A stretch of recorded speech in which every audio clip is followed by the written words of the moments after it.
Hi, welcome back to my channel. My name is Allie. I'm here to talk about some November new releases coming out. Every single month I make one of these lists. I research all my favorite publishers and I go in and see what's coming out. Sometimes if there's like 5-star predictions or really popular books or ones that I think we're all really excited about, I'll make a video about it. More oftentimes than not though, mostly just books that I have no idea if they're gonna be good, so I don't make a video out of it. But I figured I did all this research. Maybe some of you are interested in what I'm gonna keep an eye out in November. That being said, I'm going to stress again, these are just books that I think are going to be interesting. There's so many more coming out in November. If you are excited about some that I don't mention, please let us all know down below.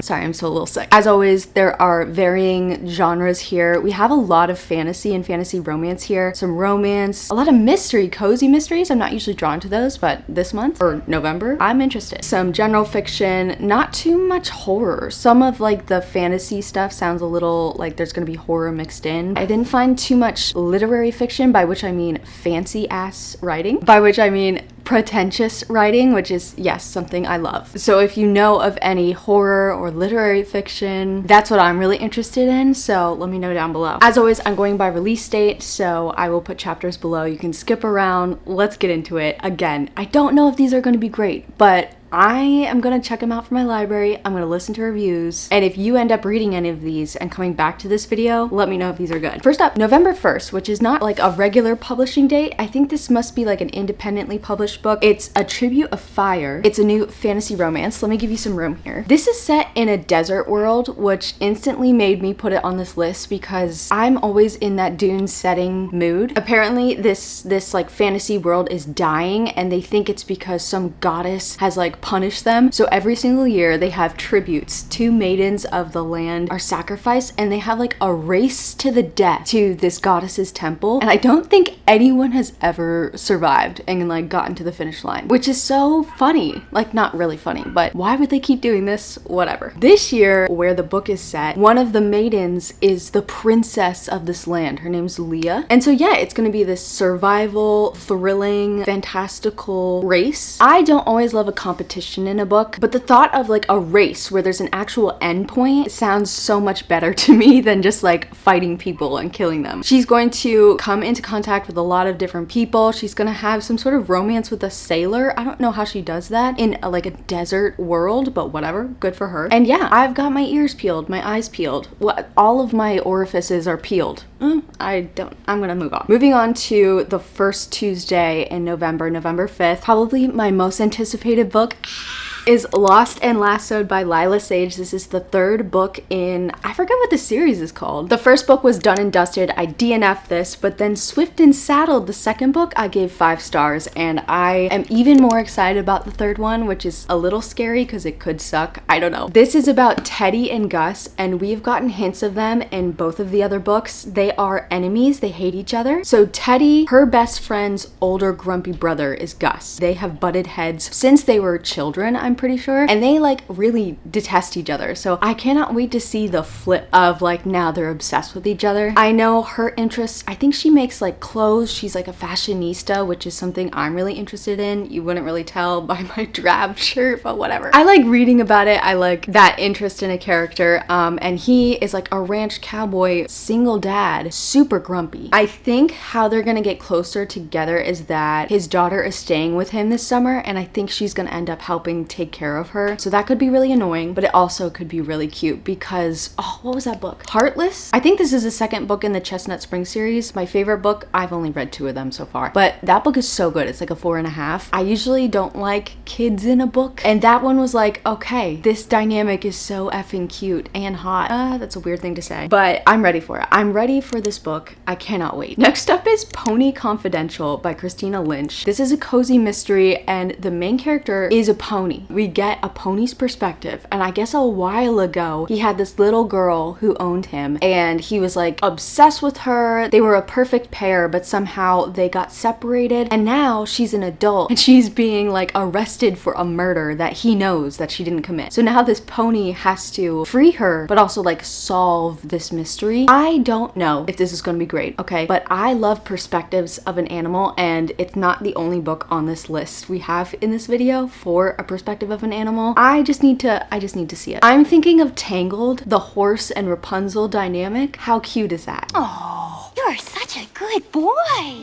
Yes, you are. Plus, I really like this cover. Then we have The Teller of Small Fortunes by Julie Leong. This is another cozy mystery, but it's a fantasy, and I don't know what it is. I'm not usually drawn to books like this, but just this cover, I was like, wait a minute, there's some soft and fuzzy feelings coming out of me. Our main character is Tao, and she's an immigrant fortune teller, and she only gives small fortunes because when she gives like big fortunes, people hate her. It's kind of like Cassandra, which I learned from Taylor Swift. Thank you, Miss Swift. Anyway, she makes her way to this town. I think she makes some small town friends, and they enlist her to help her solve a mystery of a missing child. But it says, as she lowers her walls, the shadows of her past are closing in. So there's some intrigue and secrets there, and she'll have to decide whether to risk everything to preserve the family she never thought she could have. So it's found family, secrets, mystery, some thrilling aspects, trying to find a missing child, all with like fortune telling in it. I don't know, this sounds so good. Next up is You Can't Hurt Me by Emma Cook. Again, no idea this is gonna be great or horrible, but this is a thriller, I believe, or mystery. I don't know. Those two are so closely linked together that I feel like all thrillers are mysteries, but not all mysteries are thrillers. Anyway, in this story, there is a woman who has that thing where she can't feel any pain. I don't know why I had to hit myself to prove that. She's like really famous for it, and she works, I don't know, in some pain laboratory, and she's also married to this man who's a doctor there, and they have this infamously toxic relationship. And one day, this woman is found murdered. The man decides to write a book about his famous pain-tolerated wife, and he enlists the help of a reporter that he works with, who is our main character. Her name is Anna, and I think she's been obsessed with this pain woman, this no pain woman, for a long time. But now, like as a journalist, she's so interested in how she died, because I think it was a painful looking death, and her number one suspect is this husband, and so she works with him to get like inside of their dynamic and inside of their house, find out more secrets. But it also says in the synopsis that Anna has her own dark secrets, so I don't know how twisty and turny this is gonna get. I'm hoping it's a popcorn thriller, like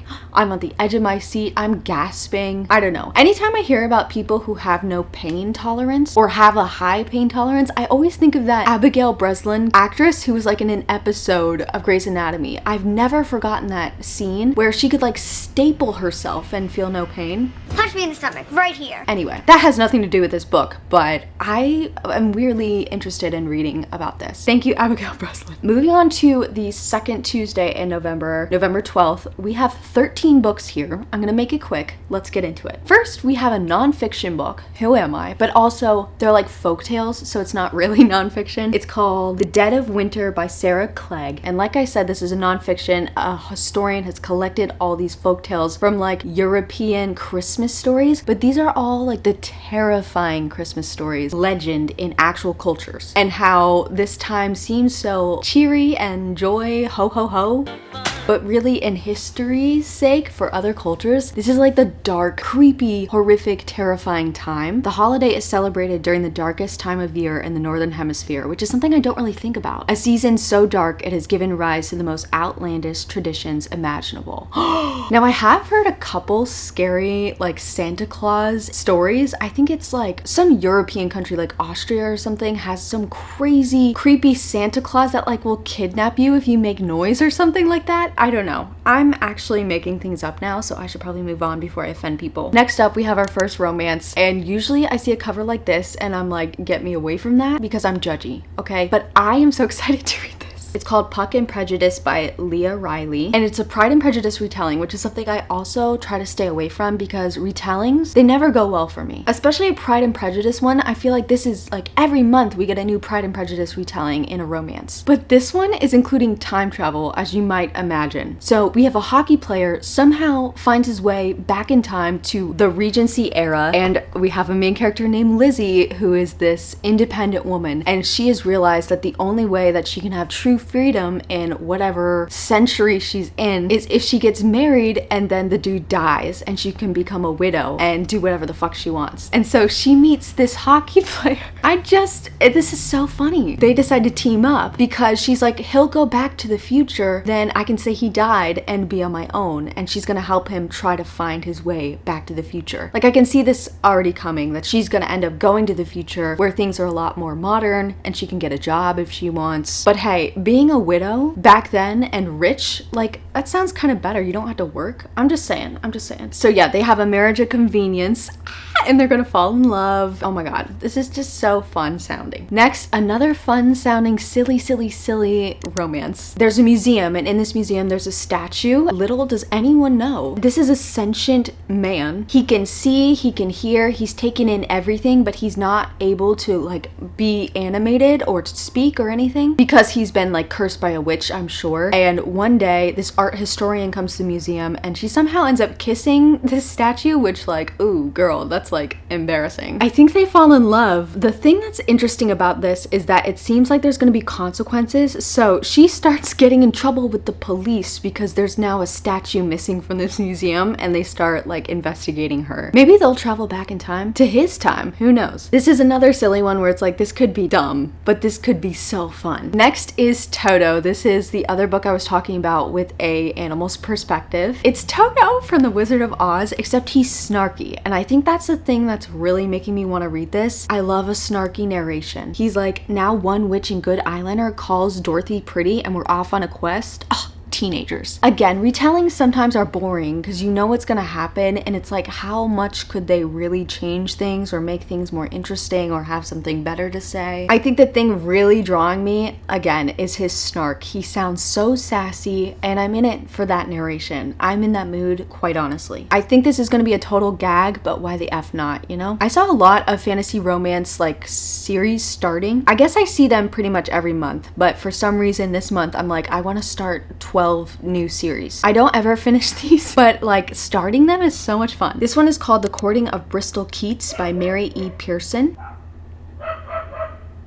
It kind of sounds like the beginning of the Cruel Prince series. So this girl has a bunch of sisters and her parents are, I don't know if they're murdered or they disappear. They all think they're dead, but one day she starts getting these letters from some aunt that she's never heard of. And it turns out there are fae and like magical things happening. And also that her dad is not dead, he's kidnapped. And so she decides to go into this magical world to try to free her dad. I don't know if her mom's still alive. She ends up enlisting the help of some fae lord. I'm sure there's going to be a romance, but who could have guessed he's actually the reason that her dad or her parents are on the run. So there's intrigue, there's going to be some betrayal, some secrets. I'm sure it's some big misunderstanding. I am ready for a new fantasy world. I hope this one is really descriptive and there's a lot of magical things happening. I need like a new weird setting with like weird mushrooms or like glow in the dark butterflies. I don't know. I need something. Next up is Only Here, Only Now by Tom Newlands. And this is a coming of age of a teenage girl in Scotland in the 1990s. It's just going to be her dealing with this very male-dominated culture, which is interesting. A man wrote this.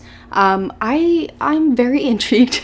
I don't know. I was looking up interviews on this author and he said that he really wanted a teenage girl because it would like really showcase just how male dominated the culture was at the time, which I do find really interesting. I think this main character has a disabled mother and she ends up getting some new boyfriend. I guess he's really strange. He's like a thief or something, but I think she ends up bonding with him, but then some tragedy strikes and she's going to rebel against her small town. I love a coming of age, so I'm in for it. Let's do it. 90s Scotland? Okay. It is supposed to be very funny, which I'm excited for, and also lyrical. I also feel like it could be heartbreaking because I feel like every coming of age needs to be. So funny and heartbreaking is one of my favorite combinations. I'm gonna try it out. Plus this cover is stunning. Next up we have Deadly Animals. This is one I'm most looking forward to in November. I have it highlighted on my little notes here. It's a mystery thriller. It's about this, oh, how old is she? She's 14 years old and her main hobby is to collect roadkill, drag them to her creepy little shed in the woods, and then watch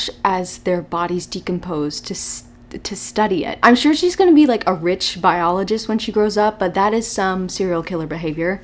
Love it. Love to see it. Varying interest in young adults. Love it. Anyway, one day she ends up seeing that her classmate is dead and she's like, Oh, she calls up the police anonymously because she doesn't want them to know that she is like doing this with animals, probably because it's a red flag. I think other teenagers in this town end up getting killed too, and so our main character puts it upon herself, because she's a 14-year-old girl in a book, to investigate and figure out what's going on, because I don't think she can quite trust the police. I don't know why this sounds so interesting to me, and I feel like it's gonna be good. I think it's because like a 14-year-old watching bodies decompose, that sounds so cool. That sounds so cool.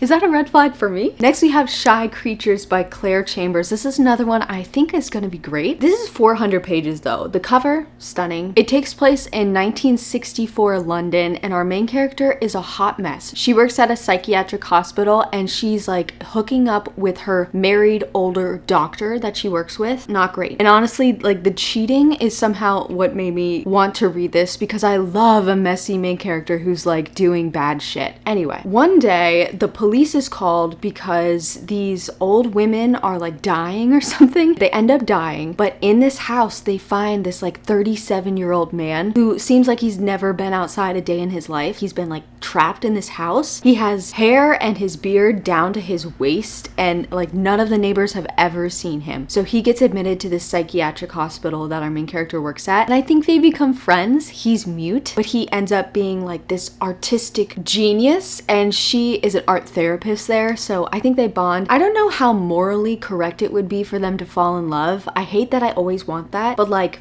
I don't know, I wouldn't hate it. It's the 60s, it's okay. I feel like this is gonna go from hot mess to really wholesome, and I kind of like that combo and transition as well. This sounds like it could be really cute. Okay, this next one is called The Twice Sold Soul by Katie Hallahan. They really don't tell us much plot, but it says it's for fans of Buffy, and it's a queer adult fantasy. Also for fans of Supernatural, which I haven't seen, but I hear is wonderful. So our main character is a witch. She's magical, obviously, and she has a bunch of exes, one of which is a gender switching demon. This demon X has something on our main character, and to be fully even, this gender shifting X demon says that our main character has to go back to her hometown for a certain number of days, and then they'll be good and there'll be nothing hanging over her head. Very weird, suspicious. So our main character goes back to this town, stays in a hotel. The hotel just happens to be owned by another of her exes, whatever, and she's like, I'll just stay in this hotel, no biggie. Gonna stay in my room, stay out of trouble. It just so happens that her high school reunion is being held at this hotel, so she goes down. She sees all of her witchy, werewolf, vampire, supernatural classmates, and there's literally no plot. It just says she's going to face all the magical people she left behind. I don't know if this is going to get thrilling. I would hope it gets more interesting than this, but the fact that there's so many different types of magical things, it sounds intriguing. And of course it's fall, I'm in the witchy mood, and this cover is giving let's brew up a potion to curse an ex-boyfriend. I don't know. Ooh, next is We Shall Be Monsters by Alyssa Weiss. This is a fantasy, and it sounds very like fairy tale-esque. There is a mom and a daughter, and I think we get both their point of views in this story. They live right next to this very creepy woods. The daughter's not allowed in because I think there is like an entrance into a different realm, like a fantastical realm. It gives us a lot of information in this synopsis, but I'm gonna tell it to you because it's very juicy stuff. So the mom, when she was pregnant with her daughter, some witch put a curse on her, made her baby daddy turn into a beast and live in these woods. If the mother can't break the curse before her daughter turns 15 years old, her baby daddy beast is going to come rip her heart out,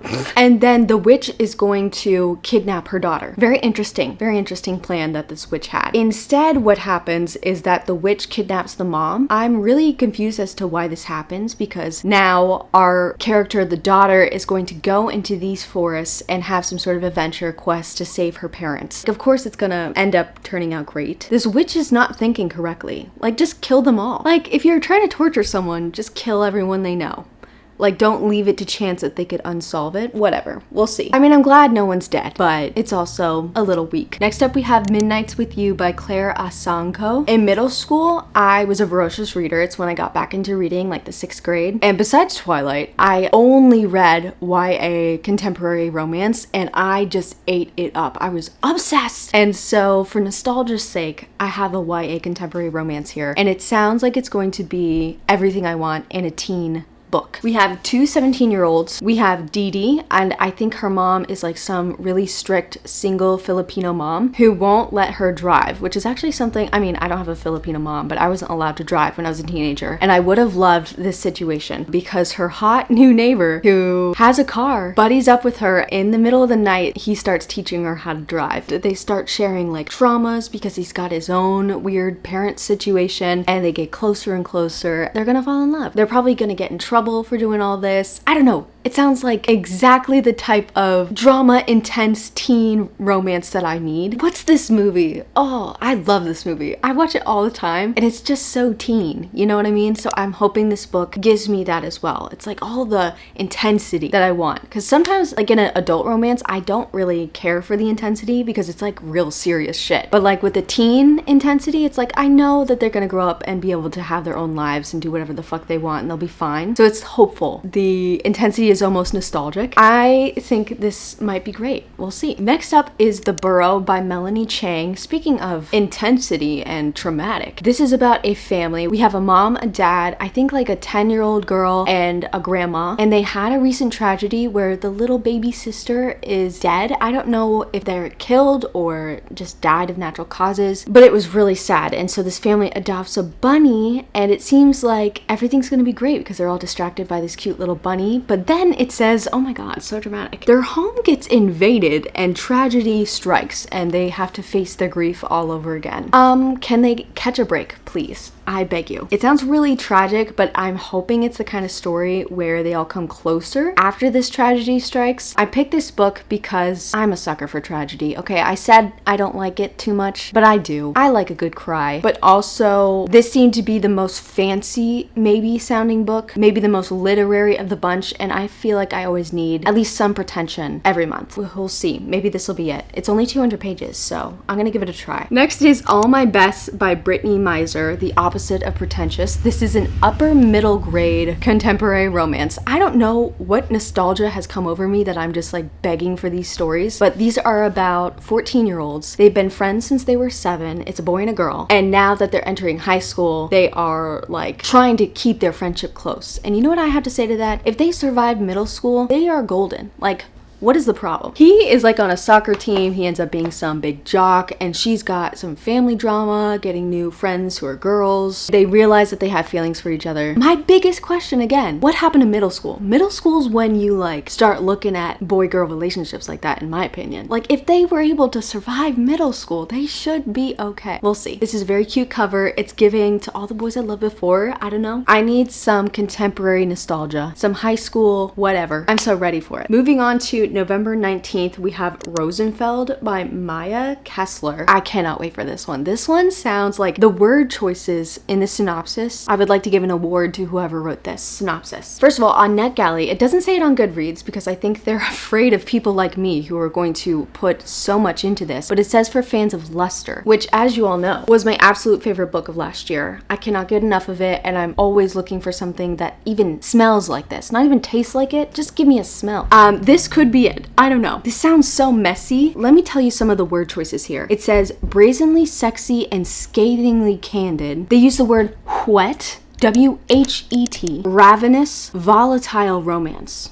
Okay, our main character's name is Noah, and she's a 36-year-old hot mess. She ends up meeting this antagonistic older CEO dude named Teddy, and they immediately hook up in the bathroom, okay? I don't think he likes her. He continually rejects her, and so she, oh my god, the mess. She gets a job at his workplace and like harasses him, and I think he likes it, and they just hook up. They have this like messy, horrible, toxic, not fun sounding, very funny sounding romance, but like anti-romance. It says their volatile relationship will ultimately unearth difficult secrets from both of their pasts and finally force Noah to reckon with her deepest desires and most destructive impulses. That sounds so juicy. A tale of sexual abandon that titillates. I'm sorry. I need it.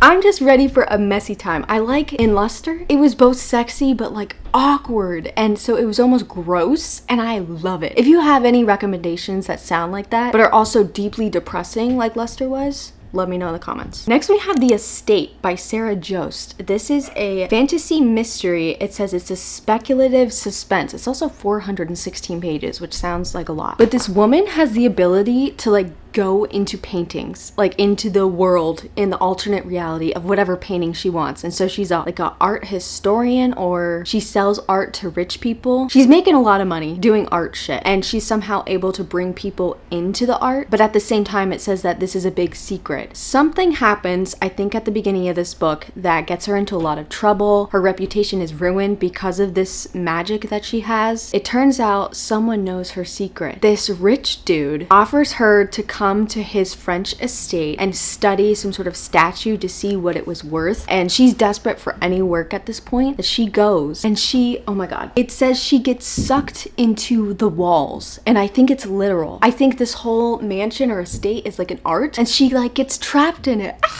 That sounds so cool. So yeah, this is definitely one I will be checking out. Don't know if it'll be good or not, but I'm gonna be reading it. Okay, next up, we got another fantasy romance. I'm sure it's the beginning of a series. It's called Servant of Earth by Sarah Hawley. And I just wrote the whole synopsis because there's a lot going on, so let's just read it. Kenna Heron is best known in her village for being a little wild. Some say half feral, which you know is a key word for me. What's that word? But she'll need every ounce of that ferocity to survive capacity in the cruel Fae court. So she's completely human, and she gets trapped in like a Fae court. Trapped as a servant in the fairies' underground kingdom of Mistay, Kenna, our main character, must help her new mistress undertake 6 deadly trials. That sounds really interesting. Like, it's not her doing the trials, she's helping her mistress do it. Each of the trials is for a branch of magic: fire, earth, light, void, illusion, and blood. If she succeeds, her mistress will gain immortality and become the heir to Earth House. If she doesn't, the punishment is death for both mistress and servant. Oh my god, are they gonna fall in love?